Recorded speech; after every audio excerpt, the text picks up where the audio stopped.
the Bible book of Daniel, chapter 6. Here, another integrity keeper stays loyal to Jehovah despite governmental opposition and a death sentence.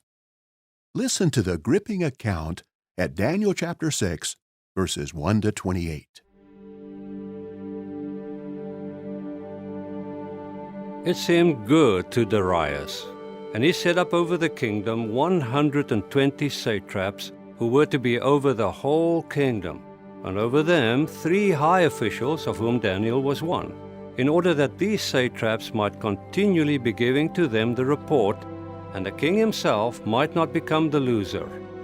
Then it was that this Daniel was steadily distinguishing himself over the high officials and the satraps, forasmuch as an extraordinary spirit was in him, and the king was intending to elevate him over all the kingdom.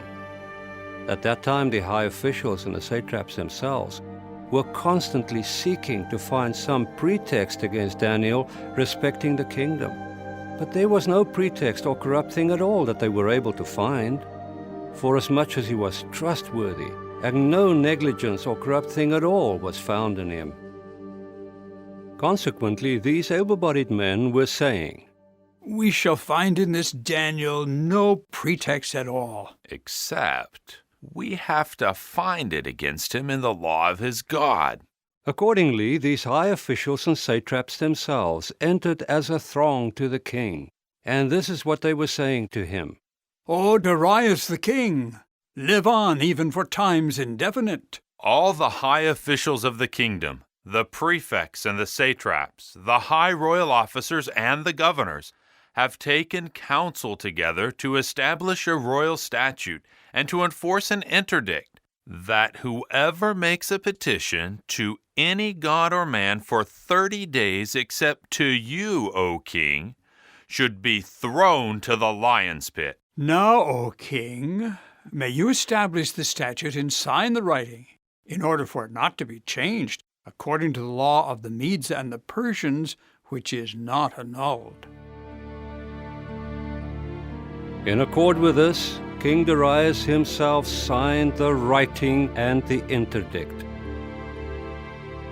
But Daniel, as soon as he knew that the writing had been signed, entered into his house, and the windows in his roof chamber being opened for him toward Jerusalem, even 3 times in a day he was kneeling on his knees and praying and offering praise before his God, as he had been regularly doing prior to this.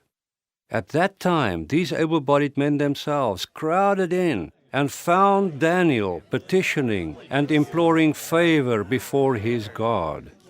Look, there he is, over by the window. Now you have all seen that he is praying to his God, defying the great king's orders. Then it was that they approached and were saying before the king concerning the interdict of the king, Is there not an interdict that you have signed, that any man that asks a petition from any god or man for 30 days, except from you, O king, he should be thrown to the lion's pit? The king was answering and saying, The matter is well established, according to the law of the Medes and the Persians, which is not annulled. Immediately they answered, and they were saying before the king, Daniel, who is of the exiles of Judah, has paid no regard to you, O king, Nor to the interdict that you signed. but 3 times in a day he is making his petition. Consequently the king, as soon as he heard the word, it was very displeasing to him, and toward Daniel he set his mind in order to rescue him. Until the setting of the sun he kept on striving to deliver him. Finally, these able-bodied men themselves entered as a throng to the king, and they were saying to the king, Take note, O king, that the law belonging to the Medes and the Persians is that any interdict or statute that the king himself establishes is not to be changed. Accordingly the king himself commanded. And they brought Daniel and threw him into the pit of the lions. The king was answering and saying to Daniel, Your God whom you are serving with constancy, he himself will rescue you. And a stone was brought and placed on the mouth of the pit. And the king sealed it with his signet ring, and with the signet ring of his grandees, in order that nothing should be changed in the case of Daniel.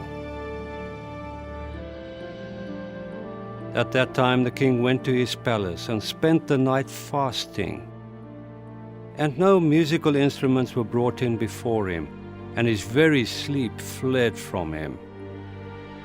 Finally the king himself, at dawn, proceeded to get up in the daylight, and in a hurry he went right to the lion's pit. And as he got near to the pit, he cried out with a sad voice even to Daniel. The king was speaking up and saying to Daniel, "O Daniel, servant of the living God, has your God whom you're serving with constancy been able to rescue you from the lions?" Immediately Daniel himself spoke even with the king. O king, live on even to times indefinite. My own God sent his angel and shut the mouth of the lions, and they have not brought me to ruin. Forasmuch as before him innocence itself was found in me, and also before you, O king, no hurtful act have I done.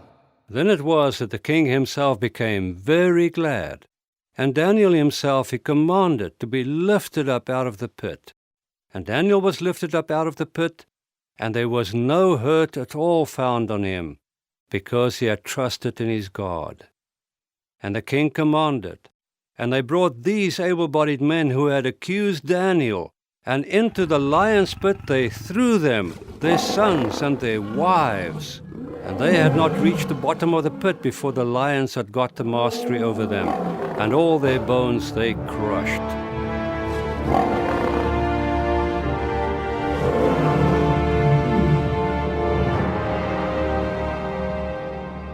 Then it was that Darius the king himself wrote to all the peoples, the national groups, and the tongues that are dwelling in all the earth. May your peace grow very much. From before me there has been put through an order that in every dominion of my kingdom people are to be quaking and fearing before the God of Daniel. For he is the living God, and one enduring to times indefinite. And his kingdom is one that will not be brought to ruin, and his dominion is forever. He is rescuing and delivering and performing signs and wonders in the heavens and on the earth. For he has rescued Daniel from the paw of the lions. And as for this Daniel, he prospered in the kingdom of Darius and in the kingdom of Cyrus the Persian.